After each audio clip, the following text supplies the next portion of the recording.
और मणिकर्णिका घाट की बात करते हैं। वो विवाद जो है वो लगातार बढ़ता ही जा रहा है। मणिकर्णिका घाट के पास की तस्वीरें अब आपको हम दिखाने जा रहे हैं। हमारे तमाम सहयोगी वहां पर मौजूद है, उनका भी हम रुख करेंगे। लेकिन अभी घाट के पास अनाउंसमेंट लगातार किया जा रहा है। कई बार जो श्रद्धालु वहां पर पहुंच रहे हैं दूर दराज से, वो घाट पर उतरने की कोशिश करते हैं नाव के जरिए आकर। ऐसे में वहां पर प्रशासन जो है वो अनाउंसमेंट करवा रहा है। सुनवाते हैं आप लोग सवारी को दूसरे घाट पे उतारे, यहाँ भीड़ न लगाए। आप लोग दूसरे घाट पे सवारी को उतारे, यहाँ पे कोई भीड़ न लगाए, ये प्रतिबंधित क्षेत्र। आप लोग दूसरे घाट पे नाव लगाए, यहाँ पे नाव न लगाए, यहाँ पे सवारी न उतारे, यहाँ पे भीड़ नहीं लगाए, ये घाट प्रतिबंधित है। आप लोग सवारी को दूसरे घाट पे उतारे, यहाँ भीड़ न लगाए। आप लोग दूसरे घाट पे सवारी को उतारे, यहाँ पे कोई भीड़ न लगाए, ये प्रतिबंधित क्षेत्र। आप लोग दूसरे घाट पे नाव लगाए।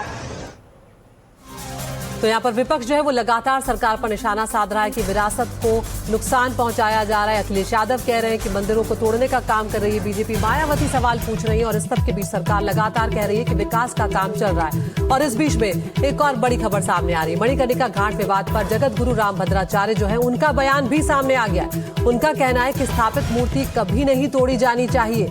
मणिकर्णिका घाट पर कोई मूर्ति नहीं तोड़ी गई है, ये बात रामभद्राचार्य कह रहे हैं। और वो ये दावा भी कर रहे हैं कि मैंने खुद सच्चाई पता लगाई। सुनवाते हैं उनका बयान। मूर्ति नहीं तोड़नी चाहिए, स्थापित मूर्ति नहीं तोड़नी चाहिए, पर वो कुछ कर रहे होंगे जनता के लिए, शायद उसको बढ़ा रहे हैं क्षेत्रफल को। आजकल तो लोग मूर्ति बना देते हैं ना, प्रामाणिक मूर्ति कभी नहीं तोड़ी जाती। तो तोड़ दी गई है गुरुजी, वहां बता रहे हैं। कौन नहीं, प्रामाणिक मूर्ति नहीं तोड़ेगी कभी। हमने पता लगा लिया था। और वाराणसी का रुख करेंगे जहां पर हमारी सहयोगी सिक्ता देव इस वक्त मौजूद हैं। सिक्ता, मणिकर्णिका घाट पर सियासत भले ही जोर शोर से देखने को मिल रही है, सत्ता पक्ष और विपक्ष एक दूसरे पर आरोप लगा रहे हैं, लेकिन जो स्थानीय लोग हैं जो दशकों से वहां पर रह रहे हैं, उनके मन में क्या कुछ भाव है, उनका इस पूरी सियासत पर क्या कुछ कहना है?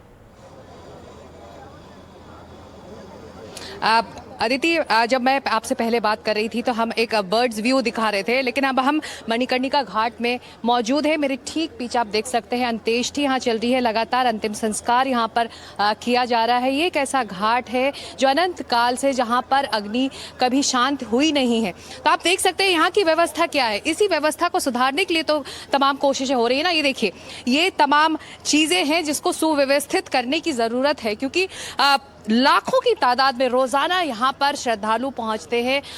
बहुत सारे ऐसे परिवार वाले अपने प्रियजनों को लेकर पहुँचते हैं कि अंतिम यात्रा एक सात्विक तरीके से उनको वो विदा कर सके। तो इसके ठीक साथ में मैं बताऊँ अगर अपने कैमरामैन को, तो ये देखिए यहाँ पर जिस पूरे मामले को लेकर विवाद चल रहा है, ये JCBs यहाँ लगाई गई हैं। एक जो पोर्शन है, एक जो सेक्शन है मणिकर्णिका घाट का, उसके विकास के लिए, उसके पुनर्निर्माण के लिए ये तैयारी हो रही है, जिसको लेकर अब विवाद छिड़ गया है कि क्या विरासत के साथ साथ विकास हो सकता है, विरासत से छेड़छाड़ हो रही है। ये तमाम वो बातें हैं, लेकिन ज़मीन पर जब आप ग्राउंड जीरो पर उतरते हैं और आप देखते हैं कि जो व्यवस्था है उसको सुव्यवस्थित करने की ज़रूरत है, उसको स्वच्छ करने की ज़रूरत है, उसको सुरक्षित करने की ज़रूरत है, तो वो इस वक्त दिखाई नहीं देता। इसीलिए सरकार और प्रशासन की ये कोशिश है। आप देख सकते हैं ये मणिकर्णिका घाट है, ये ना सिर्फ प्रियजनों को यहाँ पर लेकर आता है, बल्कि जो आम विदेशी या देशी धार्मिक टूरिस्ट है वो भी इसे देखने के लिए आता है। लेकिन इसकी व्यवस्था क्या है? क्या यहाँ पर लोग आराम से खड़े हो सकते हैं? नहीं, यहाँ पर इतनी फिसलन है, यहाँ पर इतनी फिसलन है, हमको चलने में मुश्किल हो रही है। तो आप सोच सकते हैं जो आम परिवार वाले हैं जो अपनों को लेकर उनकी अंतिम यात्रा के लिए यहाँ पहुँच रहे हैं, उनके लिए क्या सुविधा होगी, क्या पीने का पानी, बैठने का इंतज़ाम, लकड़ी को रखने के किस तरह की व्यवस्था है। तो इन्हीं चीज़ों को सुव्यवस्थित करने के लिए ये पूरी कवायद चल रही है। और ऐसे में जो विवाद हो रहा है, स्थानीय भी समझते हैं कि एक राजनीतिक विवाद है, राजनीति इसमें ज़्यादा हो रही है। जो लोग यहाँ की परेशानी समझते हैं, ग्राउंड पर जो यहाँ लोग हैं, एक मिनट मुझे अगर आप जगह दे तो मैं दिखाऊं कि यहाँ पर जो परेशानी, अगर उसको लोग यहाँ आकर समझेंगे तो यहाँ पर लगेगा कि ज़रूरत है कि यहाँ पर सुधार हो, पुनर्निर्माण हो, ताकि यहाँ की जो व्यवस्था है वो एक ठीक तरीके से चल पाए। आप देख रहे हैं ये सीधी तस्वीरें हैं मणिकर्णिका घाट की, जहाँ पर लगातार ये अंतिम संस्कार किया जा रहा है, लगातार पार्थिव शरीर यहाँ पहुँच रहे हैं, अंतिम यात्रा के लिए परिवार वाले भी पहुँच रहे हैं। आप लोग कहाँ से आए हैं? तेलंगाना। आप लोग कहाँ से आए हैं? तेलंगाना। तेलंगाना से आए हैं। आपको लगता है कि इसमें सुधार की जरूरत है अभी? समझ में नहीं आ रहा, हिंदी नहीं आता मेरे। यहाँ पर सुविधा जो है, आपको लगता है और ज्यादा सुविधा की जरूरत है मणिकर्णिका घाट पे? सुविधा सुविधा अच्छा है, सबसे अच्छा सुविधा, पीने का पानी, टॉयलेट, हर चीज का सुविधा जहाँ पे सारी व्यवस्था उपलब्ध है, होने वाला भी है। गंगा है वहाँ पे पीने का पानी का बात ही नहीं होती है मैम। स्वयं गंगा है यहाँ तो पवित्र ही पवित्र है। चलिए, तो देखिए, आप तेलंगाना हो चाहे यहाँ पर जो लोकल बनारस के लोग हैं, वो चाहते हैं कि यहाँ पर जो व्यवस्था है वो सुव्यवस्थित हो। गंगा का पानी गंगा किनारे हैं, लेकिन स्वच्छ पानी पीने को मिले, बैठने के लिए सही इंतजाम हो। यहाँ पर जो आकर लोग इंतजार कर रहे हैं अंत्येष्टि के अंतिम संस्कार का, तो उनको एक जगह मिले, तो इसी की कवायद है। और ये बगल में ये पूरा काम इस वक्त चल रहा है, प्रशासन ये काम करवा रहा है, प्रशासन की देखरेख में ये पूरा काम हो रहा है, जिसको लेकर विवाद है। हालांकि लगातार सरकार और प्रशासन कह चुकी है कि एक भी मूर्ति को या फिर किसी भी विरासत को नुकसान यहाँ नहीं पहुंचा है। अदिति। बिल्कुल सिकता, बहुत बहुत शुक्रिया आपका इस तमाम जानकारी के लिए। तो आपने देखा सिकता की रिपोर्ट मणिकर्णिका घाट से कि वहां पर असल हालात क्या है, जमीनी हकीकत क्या है। और ये जो पूरा इलाका है मणिकर्णिका घाट का, ये वाराणसी दक्षिण में आता है। और यहाँ पर बीजेपी के जो विधायक हैं वो है नीलकंठ तिवारी। उन्होंने एनडीटीवी पर कुछ दावे किए हैं मूर्ति तोड़े जाने के आरोपों को लेकर। क्या कुछ वो कह रहे हैं, सिकता देव से उनकी बातचीत आपको सुनवाते हैं। मेरे पास 3 तस्वीरें हैं जिसका हमने ग्राउंड जीरो में पहुंचकर देखा। एआई में ये तस्वीरें थी कि किस तरह से एक होटल बनाया गया। पता चला कि वो एक अस्पताल था और एक प्राइवेट डेवलपर को फिर उस अस्पताल के मालिकों ने उस बिल्डिंग को दिया, फिर वो होटल बन गया। एआई से जारी जो तस्वीरें हैं कुंभ महादेव की, वो गलत तस्वीरें थी। और अहिल्याबाई होलकर की मूर्ति वो वहाँ से हटी नहीं है, उसको कोई क्षति नहीं पहुंची है, उसे अभी कहीं और रखा गया है। तो इस तरह की जो तस्वीरें और जो चर्चाएं सोशल मीडिया में वायरल हुई, उनका जवाब इस वक्त आपके। देखिए, एक चीज पहले जान लीजिए कि आदरणीय प्रधानमंत्री जी मोदी जी और उत्तर प्रदेश के यशस्वी मुख्यमंत्री आदरणीय योगी जी से बड़ा कोई सनातन का भाव रख करके काम करने वाला व्यक्ति नहीं है। सनातन की हर मर्यादा को पालन करते हुए ही विकास की संकल्पना आदरणीय मोदी जी आदरणीय योगी जी करते हैं। और आगे बढ़ते हैं और बात करते हैं पश्चिम बंगाल की, जहां पर हाई वोल्टेज ड्रामा देखने को मिला था। ईडी के डायरेक्टर राहुल नवीन अब कलकत्ता जाएंगे। ये एक बड़ी खबर सामने आ रही है, कल वो कलकत्ता पहुंचेंगे। पश्चिम बंगाल जोन के ईडी के अधिकारियों से राहुल नवीन मुलाकात करेंगे। आईपैक मामले में हुई रेड्स के बाद ईडी डायरेक्टर का ये पहला पश्चिम बंगाल का दौरा होने जा रहा है। आईपैक रेड्स के मामलों में शामिल ईडी अधिकारियों से मीटिंग भी करेंगे ईडी के डायरेक्टर। प्रतीक जैन के ठिकानों पर रेड्स के दौरान खुद मुख्यमंत्री ममता बनर्जी पहुंच गई थी, जिसके बाद हाई वोल्टेज ड्रामा देखने को मिला था। पश्चिम बंगाल के राज्यपाल से भी ईडी के डायरेक्टर मुलाकात कर सकते हैं।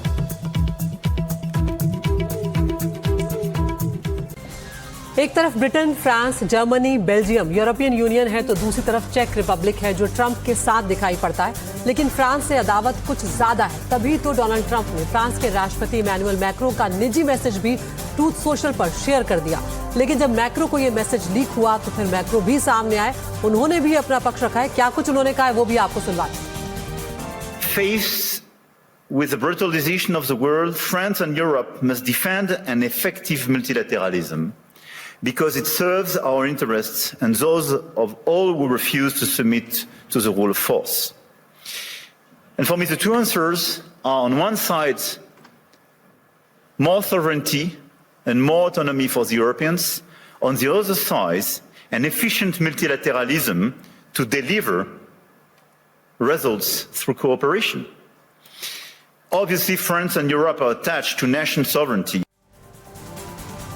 तो इस सब के बीच अब पूरी दुनिया की नजरें आज स्विट्जरलैंड के दावोस पर टिकी हुई है, जहां पर अमेरिकी राष्ट्रपति Donald Trump world economic forum में शामिल होने वाले हैं। ट्रंप ऐसे वक्त में दावोस जा रहे हैं जब अमेरिका का ईरान से तनाव चरम पर है, और अब ट्रंप ग्रीनलैंड पर भी अपनी दावेदारी पेश कर रहे हैं। यही नहीं, बात इस हद तक आगे पहुंच गई है कि अमेरिका ने यूरोप के कई देशों पर टैरिफ लगाने की धमकी भी दे दी है। तो जाहिर है आज दावोस में होने वाला ट्रंप का संबोधन सामरिक दृष्टि से काफी अहम होने वाला है। ये रिपोर्ट दिखाते हैं आपको। वर्ल्ड इकोनॉमिक फोरम 2026 के सालाना सम्मेलन में सरगर्मी तेज हो गई है। इसकी वजह है अमेरिका के राष्ट्रपति डोनाल्ड ट्रंप, जो कि आज WEF में शामिल होने वाले हैं। ट्रम्प दावोस मंच से दुनिया भर के देशों को संबोधित करने वाले हैं। ट्रम्प का दावोस दौरा इस वजह से भी अहम माना जा रहा है क्योंकि अमेरिकी राष्ट्रपति लगातार ग्रीनलैंड को लेकर बयानबाजी कर रहे हैं। अगर ये कहा जाए कि दावोस में ग्रीनलैंड का भविष्य तय करने के एजेंडे पर बातचीत होगी तो गलत नहीं होगा। इस बीच उन्हें कुछ यूरोपीय देशों का भी सामना करना पड़ रहा है, लेकिन ट्रम्प अपनी हरकतों से बाज नहीं आ रहे हैं। ट्रम्प ने अपने social media platform truth social पर पोस्ट करते हुए लिखा है कि उनकी नेटो के महासचिव मार्क रूटे से फोन पर बातचीत हुई है। इस दौरान उन्होंने साफ शब्दों में कहा कि ग्रीनलैंड अमेरिका की राष्ट्रीय और वैश्विक सुरक्षा के लिए बेहद जरूरी है। उन्होंने लिखा है कि ग्रीनलैंड पर अब पीछे हटने का सवाल ही नहीं है। ट्रम्प के मुताबिक इस मुद्दे पर दावोस से सभी संबंधित देशों की बैठक होगी। उनका दावा है कि अमेरिका ही दुनिया में शांति सुनिश्चित कर सकता है और वो भी ताकत के जरिए। ग्रीनलैंड को लेकर ट्रम्प का रुख लगातार सख्त होता जा रहा है। ट्रम्प इसे अमेरिका की सुरक्षा और रणनीतिक ताकत से जोड़कर देख रहे हैं। उनका मानना है कि आर्कटिक क्षेत्र में बढ़ती गतिविधियों, खनिज संसाधनों और सैन्य अहमियत के चलते ग्रीनलैंड पर अमेरिका का प्रभाव होना जरूरी है। ट्रम्प की नीति साफ है कि व्यापार को अब कूटनीति और दबाव बनाने के हथियार के तौर पर इस्तेमाल किया जाएगा। डोनाल्ड ट्रम्प अपने साथ अमेरिका की अब तक की सबसे बड़ी टीम लेकर आ रहे हैं, जिसमें 5 कैबिनेट मंत्री शामिल हैं। दावोस में पहली बार अमेरिका के लिए एक अलग यूएसए हाउस बनाया गया है। इस साल 130 से ज्यादा देशों के 30,000 से ज्यादा प्रतिनिधि बैठक में हिस्सा ले रहे हैं, जिनमें 1700 से ज्यादा कारोबारी हैं, जिनमें से आधे से ज्यादा सीईओ या चेयरमैन हैं। करीब 400 बड़े राजनीतिक नेता भी इस बैठक में मौजूद रहेंगे। इनमें 30 से ज्यादा विदेश मंत्री, 60 से ज्यादा वित्त मंत्री और 30 से ज्यादा व्यापार मंत्री हैं। साउथ अमेरिका में अमेरिका की बढ़ती दखलंदाजी भी दुनिया की चिंता का विषय बनी हुई है। हाल ही में वेनेजुएला में अमेरिकी सैन्य कार्रवाई ने पूरे लैटिन अमेरिका में अस्थिरता बढ़ा दी है। ट्रम्प प्रशासन इसे क्षेत्रीय सुरक्षा के लिए जरूरी कदम बता रहा है, लेकिन कई देश इसे अमेरिका की दबंग नीति मान रहे हैं। यूरोपीय नेताओं की प्रतिक्रिया भी लगातार तीखी होती जा रही है। फ्रांस के राष्ट्रपति इमैनुअल मैक्रों समेत कई नेताओं ने ट्रम्प की नीतियों पर सवाल उठाए हैं। उनका कहना है कि इस तरह की नीतियां वैश्विक स्थिरता को नुकसान पहुंचा सकती है। इसके बावजूद ट्रम्प अपने फैसलों पर डटे हुए हैं। अब सबकी नजरें विश्व आर्थिक मंच पर टिकी हुई हैं, जहां ग्रीनलैंड जैसे बड़े मुद्दों पर एजेंडा तय होने वाला है। संबल हिंसा का जो मास्टरमाइंड है शारिक साठा, अब उस पर एक्शन शुरू हो चुका है। शारिक साठा के घर पहुंच गई है पुलिस की टीम और कुछ ही देर में कुर्की की जो कार्रवाई है वो पुलिस टीम शुरू कर देगी। कोर्ट ने यहाँ पर संपत्ति की कुर्की का वारंट शारिक साठा के खिलाफ जारी किया हुआ है।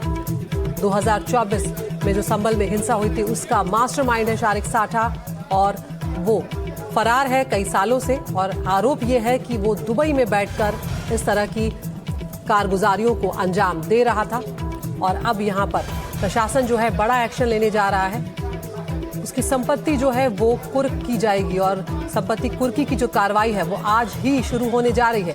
पुलिस की टीम वहां पर पहुंच चुकी है शारिक साठा के घर पर और अब देखना होगा किस तरह से एक्शन जो है वो यहाँ पर लिया जाएगा। तो संबल हिंसा का सरगना जो है उसका अब बुलडोजर से यहाँ पर सामना होने जा रहा है। जो शाही जामा मस्जिद है उसका सर्वे होना था, जिसके बाद ये हिंसा जो है 2024 में भड़की थी और शारिक साठा को इस पूरे मामले का मास्टरमाइंड बताया जा रहा है कि उसने दुबई से बैठकर लोगों को भड़काया था, जिसके बाद हिंसा संभल में भड़की थी। तो ये पूरा मामला जो है लगातार विवादों में बना हुआ है।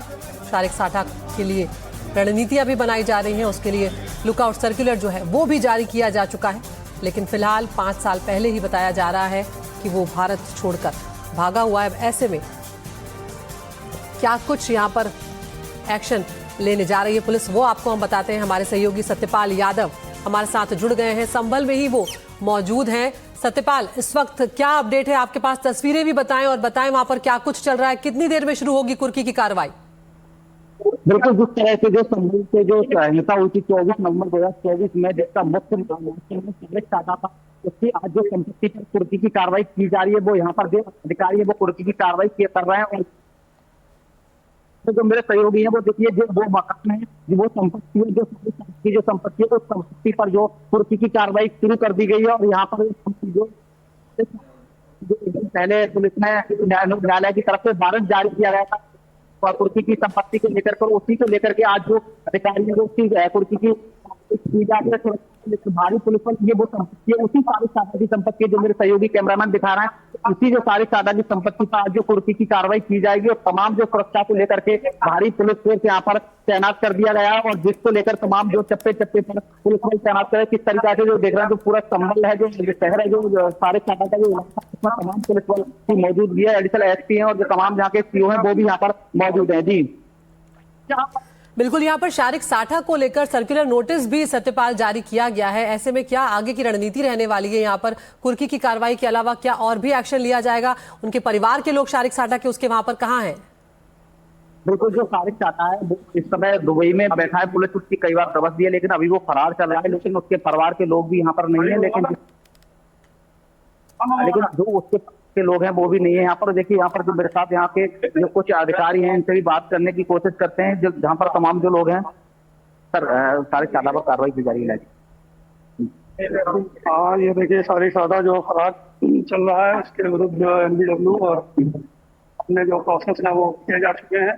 अकाउंट और नहीं है उसके क्रम में जिसके घर की जो है वो न्यायालय से आदेश प्राप्त पुलिस प्रशासन के द्वारा की कार्रवाई जो है वो लाई जाएगी। जैसे संभल के एडिशनल एसपी जिन्होंने बताया कि जो न्यायालय के आदेश पर वारंट जारी होने के बाद जो कुर्की की कार्रवाई की जा रही है। जी बिल्कुल, लौटेंगे सत्यपाल आपके पास, नजर आप बनाए रखिए यहाँ पर। बहुत बहुत शुक्रिया फिलहाल आपका इस तमाम जानकारी के लिए। तो यहाँ पर कुर्की की कार्रवाई जो है वो पुलिस अब शुरू करने जा रही है। अब आगे बढ़ रहे हैं, उत्तर प्रदेश से ही अगली खबर भी सामने आई है। KGMU यूनिवर्सिटी का जो मामला है जिसमें धर्मांतरण के तमाम आरोप यहाँ पर लगे हुए हैं, उस केस में आरोपी रमीज से पूछताछ जारी है। गिरफ्तारी से पहले रमीज ने मोबाइल लैपटॉप से जो चैट किए थे वो डिलीट कर दिए थे। अब पुलिस ने 2 लैपटॉप और मोबाइल फोन रमीज के घर से जब्त किए हैं। लैपटॉप और मोबाइल फोन की अब फॉरेंसिक जांच जो है वो की जा रही है। पुलिस उम्मीद कर रही है कि इन लैपटॉप्स और मोबाइल फोन के जरिए भी कुछ सबूत यहाँ पर मिल सकते हैं। पूछताछ में खुद को रमीज ने बेकसूर बताया है और पुलिस का ये भी यहाँ पर कहना है कि सवालों के गोलमोल जवाब यहाँ पर दे रहा है। तो यौन शोषण के साथ साथ यहाँ पर धर्मांतरण का आरोप भी इस पर लगा हुआ है और अब इससे जब पूछताछ हो रही है तो इस पर जो भी आरोप है उससे जुड़े जब सवाल किए जा रहे हैं तो उसमें खुद को निर्दोष वो बता रहा है और घुमा घुमा कर जवाब देने की कोशिश यहाँ पर रमीज करता हुआ नजर आ रहा है। लेकिन अब सबकी नजर उस पर है कि जो चैट और नंबर उसने डिलीट किए हैं वो किस तरह से रिट्रीव किए जाएं और साथ ही उसके लैपटॉप और जो उसका मोबाइल फोन है क्या उससे कुछ और सबूत मिल सकते हैं। इसीलिए इसकी फॉरेंसिक जांच जो है वो यहाँ पर की जा रही है। अजय दुबे हमारे सहयोगी हमारे साथ फोन लाइन पर जुड़ गए हैं। अजय, क्या कुछ डिटेल्स इस वक्त यहाँ पर मिल रहे हैं? क्योंकि मोबाइल फोन और लैपटॉप मिल तो गए हैं लेकिन सब कुछ हम जानते हैं कि पहले से जानकारी जो सामने आ रही थी कि रमीज ने काफी कुछ उसमें से डिलीट कर दिया है। ऐसे में अब किस तरह से तफ्तीश की जा रही है और आगे क्या कार्रवाई होने वाली है? देखिए, रमीज अभी भी उसी मोड पर है जो मोड उसने विशाखा कमेटी के सामने जो बयान जो जवाब उसने विशाखा कमेटी के सामने दिए थे, जहां खुद को वो अपात्र साफ बता रहा है, निर्दोष बता रहा है। रमीज का कहना है कि जिस तरीके से वो जो महिला है वो लगातार संपर्क में थी, उसे सारी जानकारी थी, उसे उसकी पारिवारिक स्थितियों की भी जानकारी थी। ऐसे में जो आरोप है वो उस पर गलत है। इसके अलावा जो उसके माँ बाप की गिरफ्तारी है उसे भी गलत कह रहा है, उनके खिलाफ भी किसी तरीके के आरोपों की बात को नकार रहा है। अब महत्वपूर्ण ये है एविडेंस। अब एविडेंस के मामले में उसका फोन, उसके 2 लैपटॉप पुलिस के पास हैं, सब कुछ उसमें खाली है। कोई भी कम्युनिकेशन, मोबाइल में भी कुछ खास कम्युनिकेशन से जुड़ा डेटा मिल नहीं रहा है। कोई बड़ा कम्युनिकेशन किसी से हो रहा हो, जो सामान्य संवाद है उस तरह की भी कॉन्टेक्ट गायब है। तो ऐसे में पुलिस अभी इस डेटा को रिट्रीव करने में लगी हुई है, उन जानकारियों को कलेक्ट करने में लगी हुई है। पर साफ तौर पर हर सवाल के जवाब में गोलमोल कुछ ऐसे जवाब देना, खुद को विक्टिम की तरह शो पेश करना, ये कोशिश रमीज की लगातार जारी है। पुलिस अब इस मामले में जांच कर रही है। लखनऊ की चौक थाने की पुलिस भी इन्वॉल्व है, साथ ही STF भी इसके अलग अलग डायमेंशंस की जांच कर रही है। तो गोलमोल जवाब देना और आरोपों को नकारना, यही लगातार रमीज का प्रयास है इन आरोपों के बीच में। शुक्रिया अजय दुबे आपका यहाँ पर तमाम जानकारी के लिए। तो अब कोशिश ये होगी कि जो नंबर उसने डिलीट किए, जो चैट डिलीट किए, क्या उसमें ऐसा कुछ निकल सकता है जिसमें कुछ और लोगों के भी नाम सामने आए। किस तरह से ये पूरा रैकेट जो है वो चलाया जा रहा था, उसको लेकर अब पुलिस का यहाँ पर फोकस इस बात पर है कि कुछ रिट्रीव किया जाए उसके मोबाइल और लैपटॉप से डेटा, ताकि ये सामने आ सके कि क्या ये धर्मांतरण की साजिश जो है बहुत पहले से चली आ रही है और उसका जो जाल है वो कहां तक यहाँ पर फैला हुआ है। तो ये तस्वीरें भी आपको दिखा रहे हैं। रमीज इस वक्त रिमांड पर है, उससे जब पूछताछ की जाती है तो वो घुमा के यहाँ पर जवाब दे रहा है, लेकिन ये पूरा मामला जो है ये लगातार गरमाया हुआ है।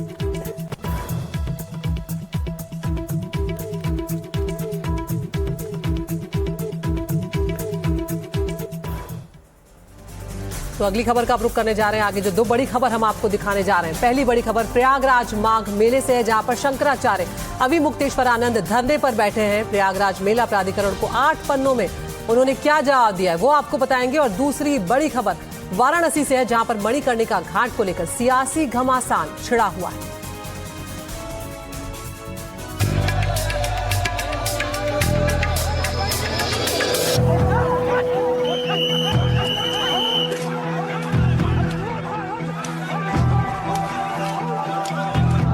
का अपमान हो रहा है,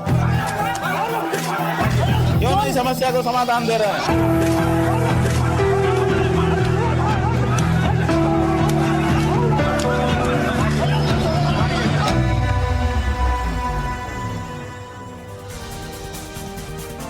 मौनी अमावस्या स्नान पर स्वामी अविमुक्तेश्वरानंद सरस्वती को स्नान नहीं करने देने पर बवाल मचा हुआ है और ये विवाद लीगल नोटिस तक पहुंच चुका है। मेला प्राधिकरण ने ये पूछ डाला कि आप शंकराचार्य आखिर कैसे हैं। अब स्वामी अविमुक्तेश्वरानंद ने प्राधिकरण के 1 पन्ने के का जो जवाब है वो 8 पन्नों में अंग्रेजी में भेजा है। जवाब में मेला प्राधिकरण के आरोपों को पूरी तरह से नकार दिया गया है। इतना ही नहीं, नोटिस को अधिकार क्षेत्र से बाहर और मनमाना बताया है। साथ ही अविमुक्तेश्वरानंद का जो जवाब है उसमें उन्होंने मेला प्राधिकरण का जो नोटिस है उसे दुर्भावना से पूर्ण और असंवैधानिक बताया। और ये भी उन्होंने कहा है कि अगर इस नोटिस को 24 घंटों के भीतर वापस नहीं लिया तो कानूनी कार्रवाई जो है वो मेला प्राधिकरण के खिलाफ अविमुक्तेश्वरानंद की तरफ से की जाएगी। उस जवाब में ये भी कहा गया है कि शंकराचार्य पद को लेकर किसी भी कोर्ट ने कोई स्थगन आदेश नहीं दिया। तो मेला प्राधिकरण ने जो नोटिस भेजा था उसमें सुप्रीम कोर्ट में चल रहे मामले का हवाला देते हुए ये पूछा था कि वो खुद को शंकराचार्य कैसे बता रहे हैं, जिसका जवाब अब अविमुक्तेश्वरानंद ने दिया है। और उन्होंने कहा है कि ये उनकी जो नोटिस था सीधे तौर पर उन्हें नुकसान पहुंचाने की ये कोशिश यहाँ पर की गई है। तो क्या कुछ इस जवाब में कहा गया वो आपको एक बार बताते चलते हैं। शंकराचार्य की ओर से मेला प्राधिकरण के नोटिस का जवाब ये भेजा गया है और मेला प्राधिकरण के नोटिस में जो सभी आरोप हैं उन्हें खारिज किया गया है। नोटिस को अधिकार क्षेत्र से बाहर का बताया गया है। इसके अलावा मनमाना और दुर्भावना से पूर्ण है ये नोटिस, ये भी इस जवाब में कहा गया है। और प्रतिवाद में नोटिस को असंवैधानिक बताया गया है। साथ ही कहा गया है कि इस नोटिस के जरिए जो कानूनी प्रक्रिया होती है उसका उल्लंघन किया गया है। सीधे तौर पर ये अवमानना का मामला है कोर्ट की, ये भी उनकी तरफ से कहा गया। शंकराचार्य की धार्मिक स्वतंत्रता की बात इस जवाब में रखी गई है। और सुप्रीम कोर्ट के वकील अंजनी मिश्रा जो है उन्होंने प्रतिवाद इस मामले में अविमुक्तेश्वरानंद की तरफ से दाखिल किया है। तो अब देखना ये होगा कि किस तरह से चीजें आगे बढ़ेंगी। इससे पहले कल जो शंकराचार्य की लड़ाई है उस पर हमारी सहयोगी सुचरिता कुकरेती ने खुद स्वामी अविमुक्तेश्वरानंद से बातचीत की थी। आपको सुनवाते हैं कि क्या कुछ उन्होंने कहा। स्वामी जी, बहुत बहुत स्वागत है आपका एनडीटीवी इंडिया पर। सवाल आपसे सीधा पूछ रही हूँ, आपके ऊपर एक लड़ाई छिड़ गई है, सियासी भी हो गई है, शंकराचार्य पर ही विवाद क्यों खड़ा हो गया है? कहा जा रहा है शंकराचार्य ही नहीं है। गौ माता की रक्षा की बात हम उठा रहे हैं, बहुत संजीदगी से, दृढ़ता से उठा रहे हैं। कोई भी सरकार, पुरानी सरकारें भी और इस समय की जो केंद्र की और राज्यों की सरकार है, वो कोई सरकार नहीं चाहती है कि गौ रक्षा हो। और गौ रक्षा की बात हम उठा रहे हैं, इनको पसंद नहीं आ रही है, इसलिए हमारी आवाज को दबाने के लिए ये लोग इस समय कोशिश कर रहे हैं। नहीं, पर वो तो कह रहे हैं कि सुप्रीम कोर्ट में मामला विचाराधीन है, आप शंकराचार्य हैं ही नहीं, आपने जबरदस्ती इस पद को हथिया लिया है। अरे भाई, सुप्रीम कोर्ट में है, सुप्रीम कोर्ट ने अगर कोई आदेश ऐसा किया हो कि अपने नाम के साथ हम शंकराचार्य न लिखें तो वो दिखा देना, क्यों दिखाते क्यों नहीं है। और फिर सुप्रीम कोर्ट को अगर कोई आदेश सुप्रीम कोर्ट ने किया है तो सुप्रीम कोर्ट को चिंता है। अगर इनको हम कोई सुप्रीम कोर्ट के आदेश का उल्लंघन कर रहे हैं तो सुप्रीम कोर्ट में चले जाएं कि ये देखिए ये व्यक्ति आपके आदेश का उल्लंघन कर रहा है, कोई आदेश लेके आ जाएं। हमसे क्या कहते हैं? मैं आपसे पूछ रही हूँ, अखिलेश यादव ने आपसे फोन पर बात की और उन्होंने कहा कि हमारे प्रतिनिधि आपसे मिलने आएंगे, तो आपको नहीं लगता ये मामला सियासी हो गया है, ये लड़ाई सियासी हो गई? अब जो लड़ाई बन रही हो, अगर हमको कोई टेलीफोन करेगा या हमारे सामने आके खड़ा हो जाएगा तो हम इतना शिष्टाचार विहीन नहीं है कि उससे बात ना करें। अगर अखिलेश यादव जी ने हमसे फोन करके बात करना चाहा तो हमने कर लिया, इसमें क्या दिक्कत है? कोई आपने हमसे बात करना चाहा, हम आपसे बात कर रहे हैं कि नहीं कर रहे हैं? इसमें क्या लेना देना है? आपसे हमारा क्या लेना देना है? आपसे हमारा कोई रिश्ता है कि आपका कोई लेन देन है हमारा? आपने हमसे अनुरोध किया कि हम बात करना चाहते हैं, हम आपसे बात कर रहे हैं। ऐसे ही अखिलेश यादव ने चाहा, हमने बात कर रहे हैं। आदित्यनाथ चाहे उनसे भी बात कर लेंगे, नरेंद्र मोदी चाहे उनसे भी बात कर लेंगे। क्यों नहीं कर रहे हैं ये लोग? इतनी बड़ी घटना यहाँ पर हो रही है, करोड़ों करोड़ सनातन धर्मी आहत हैं, क्यों नहीं कर रहे हैं ये लोग बात? क्यों नहीं समस्या को समाधान दे रहे हैं? क्यों लोगों के हृदय को पीड़ा लगातार निरंतर बनाए हुए हैं? पूछिए ना उनसे। आप ये कह रहे हैं कि आप योगी आदित्यनाथ के फोन का इंतजार कर रहे हैं कि वो आपको फोन करें? अरे भाई, हमने अमावस्या के दिन रात को 1 बजे तक इंतजार किया कि कोई आके हमको स्नान करा दे। हम बैठे ही रहे अपनी पालकी पे। हमने पूरा इंतजार किया है, पूरा समय दिया है उनको अपनी गलती सुधारने का। और गलती सुधारने का तो व्यक्ति जब भी आगे। तो शंकराचार्य को सुना आपने, यहाँ पर वो सीधे तौर पर कह रहे हैं कि गलत उनके साथ हो रहा है और इस मुद्दे पर अब तनातनी भी बढ़ती जा रही है। इसे लेकर अभी मुक्तेश्वरानंद सरस्वती जहां सरकार पर सवाल उठा रहे हैं, तो वहीं तुलसी पीठ के जो पीठाधीश्वर है जगत गुरु राम भद्राचार्य, उन्होंने अभी मुक्तेश्वरानंद पर ही सवाल उठा दिए हैं। उनका बयान सामने आया है जिसमें उन्होंने कहा है कि जो भी व्यक्ति या व्यवस्था शास्त्रों के विरुद्ध काम करते हैं उन्हें ना सुख मिलता है, ना शांति और ना ही सद्गति मिलती है। उनको रथ या पालकी में चढ़कर स्नान करने बिल्कुल नहीं जाना चाहिए था। आपको दोनों के बयान सुनवाते हैं कि अभी मुक्तेश्वरानंद क्या कह रहे हैं और राम भद्राचार्य ने उन पर क्या आरोप लगाए। उनको हम कहना चाहेंगे कि वो फैसला दिखाइए जिसमें कहा गया हो कि हम अपने नाम के साथ शंकराचार्य नहीं लिख सकते। दिखाया उन्होंने? आपको उन्होंने कहा सुप्रीम कोर्ट का फैसला, आपने मान लिया। आप देखिए उसमें, हमको दिखा दीजिए वो फैसला। आप अगर लेके आए हो, आपको सर्कुलेट किया गया होगा, वो फैसला दिखा दीजिए जिसमें लिखा हो कि अभी मुक्तेश्वरानंद अपने नाम के साथ जगत गुरु शंकराचार्य नहीं लिख सकते, अपने साथ ज्योतिष पीठाधीश्वर नहीं लिख सकते। वो फैसला दिखा दीजिए। जारी तो किया होगा उन्होंने, कहाँ है फैसला? दिखाओ। नहीं दिखा सकोगे क्योंकि आप केवल सुप्रीम कोर्ट का नाम लेकर के आप अपना काम करना चाहते हो। ये गलत है। स्वयं वो शास्त्र के विरुद्ध कर रहे थे। जब कोई शास्त्र के विरुद्ध करेगा, हम लोग पैदल जाते हैं स्नान करने। क्या शास्त्र विधिमुत्सृज्य जबरतते काम कारत न सिद्ध मवाप्नोति न सुखम न परम गतिम। जो शास्त्र के विधि के विरुद्ध करेगा, न उसे सुख मिलेगा, न शांति मिलेगी, न गति मिलेगी। के बीच ये भी आपको बताते चले कि स्वामी अभी मुक्तेश्वरानंद जो है वो अभी भी माघ मेले में प्रदर्शन करने, वो धरने पर बैठे हुए हैं। अपने कैंप के बाहर ही टेंट लगाकर धरना दिया हुआ है। उनसे बातचीत करने पहुंचे हैं हमारे सहयोगी अजय दुबे। सुनवाते हैं वो क्या कुछ कह रहे हैं। ये पूरा प्रोटेस्ट, क्या भावना अभी भी मन में? 2 दिन गुजर चुके हैं, क्या मन में भाव है स्वामी जी? अब ये तो 2 दिन 4 दिन की बात नहीं है ना, ये तो जीवन का एक अविस्मरणीय दुखद क्षण हो गया। अपने आँखों से सन्यासियों को, ब्रह्मचारियों को, भटकों को, माताओं को मारा जाता देखना, वृद्धों को मारा जाता देखना, और वो भी बिना किसी अपराध के, और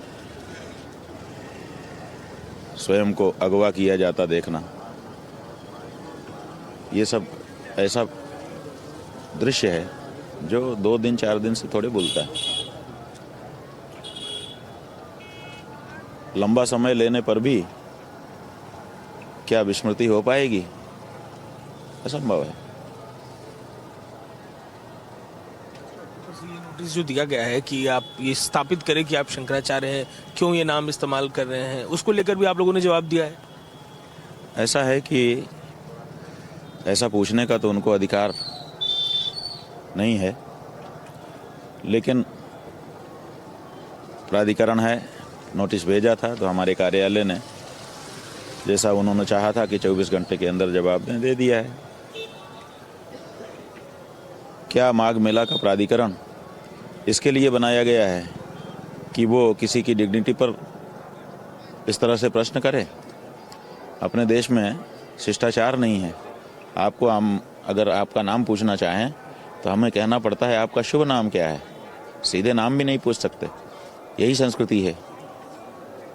और आप जो है हमारी डिग्निटी पर सवाल उठा रहे हो।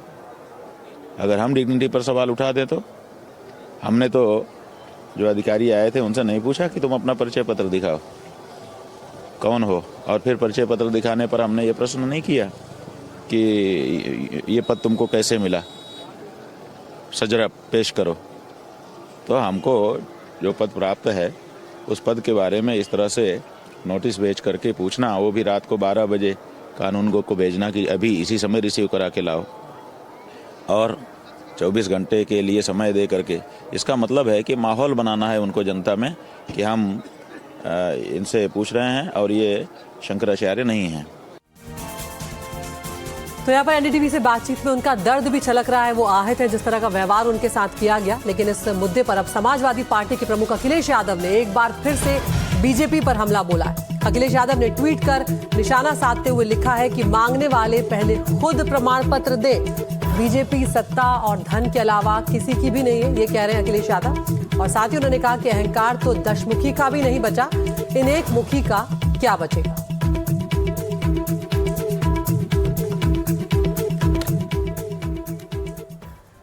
तो किस तरह से समाजवादी पार्टी के अध्यक्ष अखिलेश यादव जो है वो खुलकर स्वामी अभिमुक्तेश्वरानंद के पक्ष में खड़े हुए। और इससे 2 दिन पहले अखिलेश यादव ने शंकराचार्य को फोन भी किया था और प्रयागराज से लेकर वाराणसी तक के मुद्दों का जिक्र भी उसमें हुआ था। वो रिपोर्ट आपको दिखाते हैं।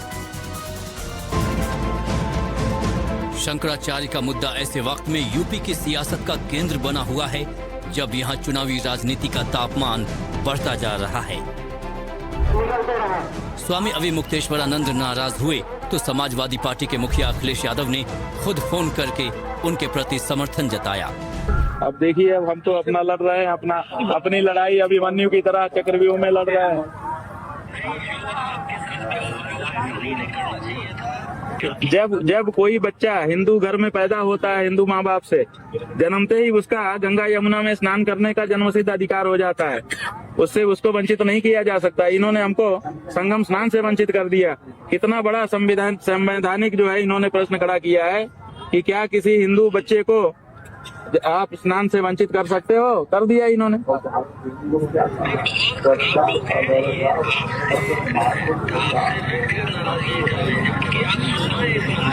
जी जी सही है।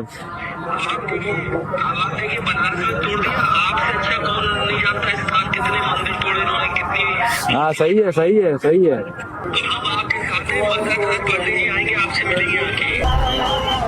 मौका भी है और मंच भी।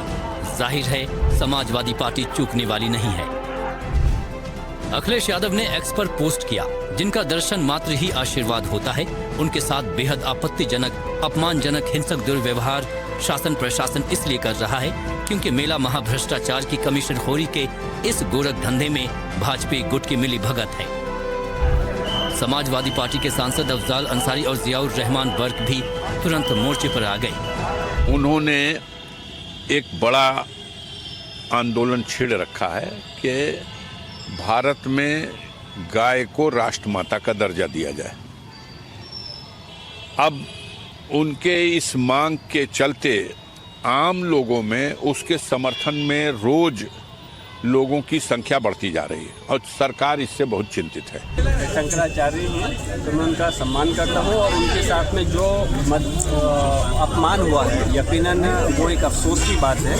किसी भी धर्म गुरु के साथ में या धार्मिक बड़े लोगों के साथ में इस प्रकार का अपमान नहीं होना चाहिए। मैं तो चाहता हूँ एक आम आदमी के साथ भी अपमान नहीं होना चाहिए और इस चीज़ से पूरे प्रदेश और देश के लोगों को एक चोट लगी है।